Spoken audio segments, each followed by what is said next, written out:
навиди бомдодис аз радио зуди тақдими шумо бинандагони азиз, умедворам сиҳату саломатед. имрӯз 5 май ва соат ба вақти Прага 7 субҳ. ман дар чанд дақиқаи дигар барои шумо хабарҳои Тоҷикистону ҷаҳонро мерасонам. вазорати тандурустии Тоҷикистон эълон кард, ки теъдоди гирифторони бемории COVID-19 дар кишвар якбора зиёд шуда ба 230 нафар расид. дар шабонарӯзи гузашта табибони 102 мавриди нави сирояти бемориро сабт карданд ва як нафари дигар ҳам бар асари беморӣ ҳалок шудааст. шумори қурбониён дар маҷмӯъ ба 3 нафар расид. хабаргузории давлатии хова рӯзи 4 май аз қавли мақомоти вазорати тандурустӣ навишт, то соати 16:30 рӯзи гузашта дар мамлакат 230 ҳолати сирояти коронавируси нави COVID-19 ба шаҳрвандон ба қайд гирифта шуд. вазорат бори аввал хабар дод, ки теъдоди аз ҳама бештари гирифторон дар шаҳри Душанбе ва сипас дар вилояти Суғд сабт шуданд. дар пойтахти Тоҷикистон вирус ба 110 нафар сироят кардааст. дар вилояти Суғд 70 нафар гирифтор буданд. дар иттилоияи расмии вазорати тандурустӣ гуфта мешавад, беморӣ ба вилояти мухтори Кӯҳистони Бадахшон ҳам расидааст ва дар он ҷо 7 нафар гирифтори COVID-19 шуданд. дар шаҳру ноҳияҳои тобеи марказ, ки ноҳияҳои Ҳисору Ваҳдату Рӯдакӣ ва чанде дигар аз ноҳияҳои кишварро дар бар мегирад, 21 мавриди сирояти бемориро сабт карданд. дар Хатлон, сераҳолитарин вилояти Тоҷикистон, COVID-19 гиребони 21 нафарро гирифтааст. вазорати тандурустӣ ҳамчунин гуфтааст, ки дар як шабонарӯзи гузашта 246 нафар пас аз ташхису муоина дар ҳолати қаноатбахш аз муассисаҳои табобатӣ ҷавоб дода шуданд. айни замон гурӯҳе аз мутахассисони созмони ҷаҳонии тандурустӣ ба арзёбии вазъи сирояти беморӣ ва тавоноии шифохонаҳо омодагии кишвар барои муолиҷаву кӯмак ба беморон машғул аст. бо назардошти гузоришҳои зиёд дар бораи бемории илтиёби шуш, корбарони шабакаҳои иҷтимоӣ ва мутахассисон мегӯянд, оморе ки мақомот эълон карданд баёнгари миқёси воқеии сирояти коронавируси нав нест. дар ин байн Собирҷон Собиров, сардухтури бемористони вилоятии Суғд, аз мақомаш сабукдӯш карда шудааст.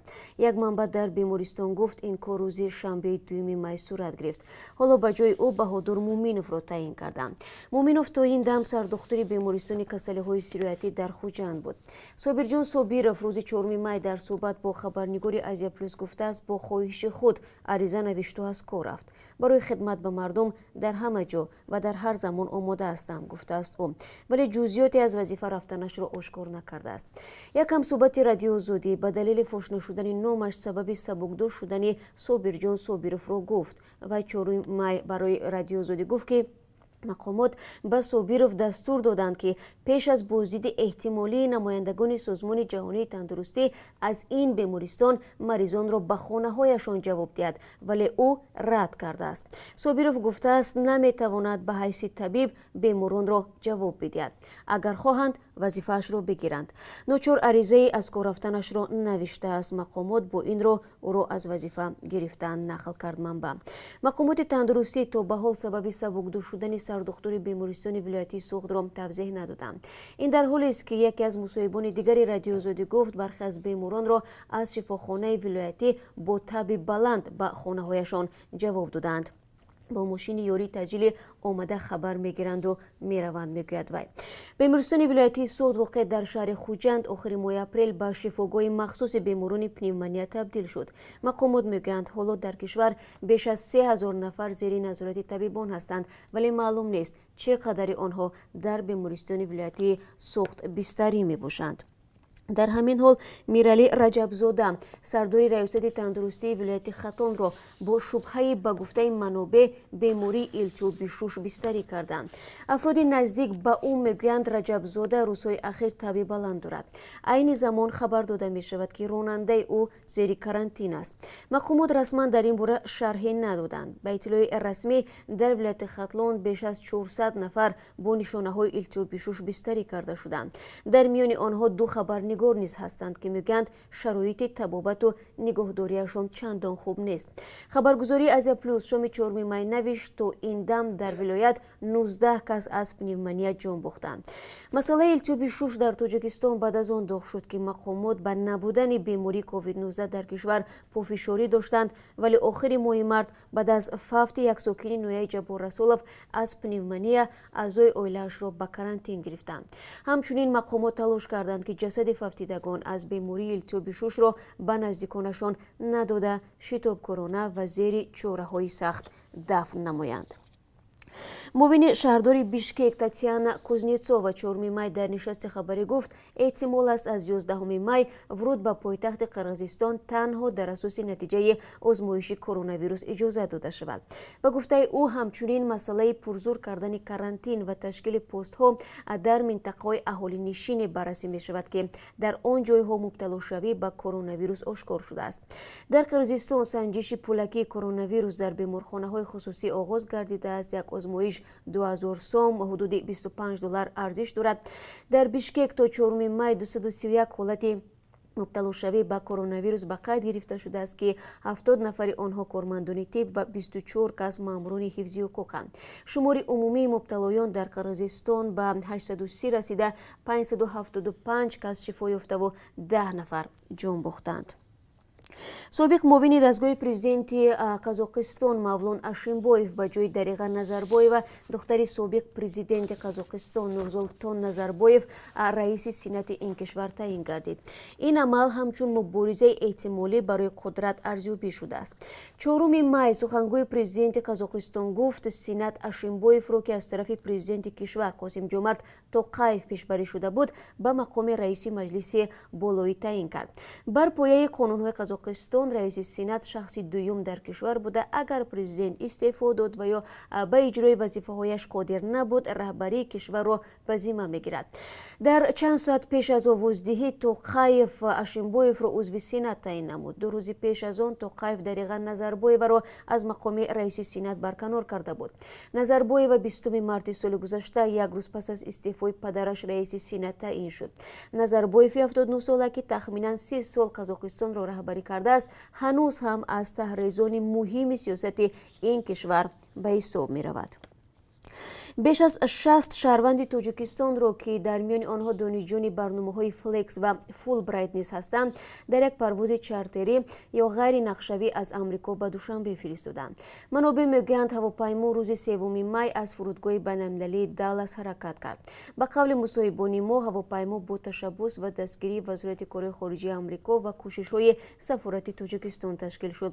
аз мусофирон ҳаққи парвоз гирифта намешавад, вале ба иттилои манобеъ намояндагони сафорат аз мусофирон хостанд ки ҳангоми расидан ба Тоҷикистон ба ҳадди тавонашон ба суръатҳисоби давлатӣ барои муқобила бо COVID-19 ва беморон маблағ гузаронанд. то ҳол худи мусофирон дар ин бора ибрози назар накарданд. пеш аз анҷоми парвоз сафорати Тоҷикистон дар Амрико тавассути шабакаҳо тоҷиконеро ки ба сабаби коронавирус дар он кишвар дармонда буданд дар бораи парвози чартерӣ ба Душанбе огоҳ кардааст. ин парвоз дар ҳоле анҷом мегирад ки парвози ҳавопаймоҳо ба Тоҷикистон аз нимаи дуввуми моҳи март ин ҷониб қатъ шудааст ва бинандагони азиз бояд бигӯям ки феълан ташкили парвоз ба самти Русия ва баръакс аз Русия ба Тоҷикистон дар назар нест. агар чунин парвоз ташкил шавад мо шуморо ҳатман огоҳ мекунем. вазорати маориф ва илми Тоҷикистон гуфт донишҷӯёнеро ки то ин дам пули шартномаи таҳсилро пурра пардохт накарданд аз донишгоҳ намеронад. эҳсони хушбахт сухангӯи вазорат рӯзи 4 май гуфт ин имтиёз ба донишҷӯён то замони хуб шудани вазъ дар кишвар ва бартараф шудани коронавирус дода мешавад. ба қавли ӯ вазири маориф дар ин бора ба раҳбарони мактабҳои олии кишвар низ дастур додааст. вазири маориф ва илми Тоҷикистон Муҳаммад Юсуф Имомзода гуфтааст имрӯз насупоридани маблағи шартномаи таҳсили донишҷӯ набояд задирои ҷанбази сессияи тобистона гардад. бояд имкон бидиҳем ки донишҷӯ дар вақти дигар бо хуб шудани вазъ дар кишвар ва пайдо шудани имконоти молиявӣ маблағи шартномаи таҳсилро пардохт намоянд. инчунин вазорат гуфтааст донишҷӯёне ки бо сабабҳои узрнок дар имтиҳонҳои хатм иштирок карда наметавонанд имтиҳонашон ба даври дигар яъне семестри тирамоҳӣ гузаронида мешавад. дар робита ба хонандагони мактабҳои миёна бошад то 10 май таътил доданд. шумо дирӯз дар ин бора зиёд суол додед ки оё баъд аз эълони мавҷудияти коронавирус дар Тоҷикистон замони таътили хонандагон дароз карда хоҳад шуд ё не? сухангӯи вазорати маориф мегӯяд ин масъала дар ҳоли баррасӣ аст ва агар тасмим мешуд расман эълон мекунанд. در حالی که طلب مشتریان از تعطیل و یا بازداشت موقتی پرداخت قرضهای بانکی زیاد شده می‌آید، برخی تشکیلات قرضی میگویند چنین امکان را ندارند. اخیراً بانک ملی تاجیکستان اعلان نمود به بعضی قرضدارانی که وضع مالیوی مشکل دارند امتیازها پیش بینی می شود. یک نماینده بانک اسخط به رادیو آزادی گفت سبوکی‌ها از تمدید مهلت پرداخت قرضها عبارت بوده، تعطیل بازپسگردانی مبلغ‌های قرضی در نظر نیست. او افزود کمیسیای مخصوص می‌سنجد که کدام مشتری از شرایط فعلی پنجشنبه کرونا ویروس واقعا هم ضرر دیده است یا امکان پرداخت قرض را ندارد. مثلا یک ساله قرض رو گرفته باشد، امکان داده می شود که همین قرض رو در 2 سال پرداخت نماید.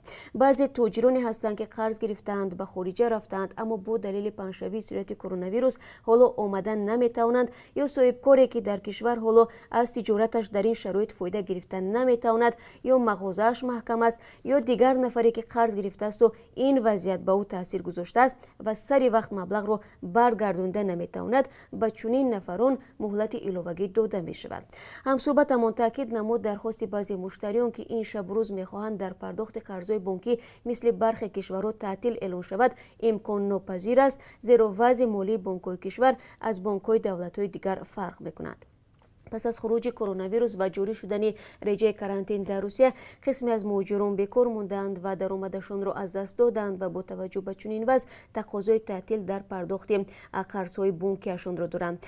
در کشور نیز چنین نفران کم نیستند و باید گفت که همسایه کشورهای تاجیکستان، ازبکستان و قرقیزستان و همچنین آذربایجان و ارمنستان تعطیل‌های قرضی اعلان کرده مهلت پرداخت یک زمره قرضها را دراز نمودند.